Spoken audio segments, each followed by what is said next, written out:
আসসালামু আলাইকুম রহমতুল্লাহ। ওয়ালাইকুম আসসালাম। আপনাদের সামনে আমরা একটা রেসিপি নিয়ে হাজির হলাম। রেসিপিটা তৈরি করতে বেশি কিছু দেওয়া লাগে না। আদা, রসুন, মরিচ, পেঁয়াজ, লবণ এবং পানি, সাথে তেল দেওয়ার পরে জিনিসটারে সুন্দর করে নাড়াচাড়া দিয়ে মাখাইতে হবে। মাখানি পরে জিনিসটা সুন্দর মতন সেদ্ধ করতে হবে। সেদ্ধ করার পরে জিনিসটারে ঠান্ডা করতে হবে। ঠান্ডা করার পরে রেসিপিটার নাম আমরা দিলাম চুংচাং রেসিপি, চাইনিজ ভাষায় বলে দিলাম।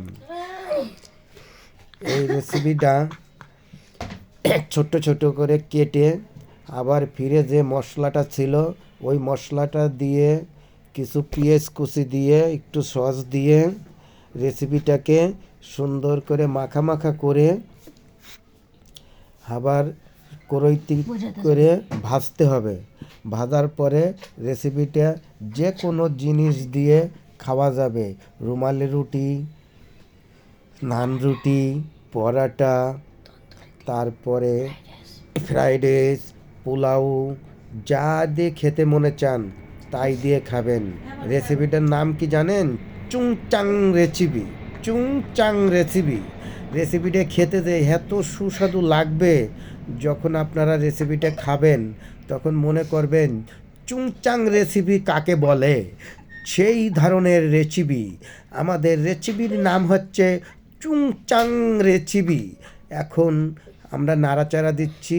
রেসিপিটাই কিছুক্ষণের ভিতরে হয়ে যাবে। কিছুক্ষণের ভিতরে হয়ে গেলেই আমরা সুন্দর করে রেসিপিটা নামাই ফেলাবো। এই যে লাল লাল হয়ে গেছে রেসিপিটা, এখন রেসিপিটা আমরা নামাই ফেলাবো।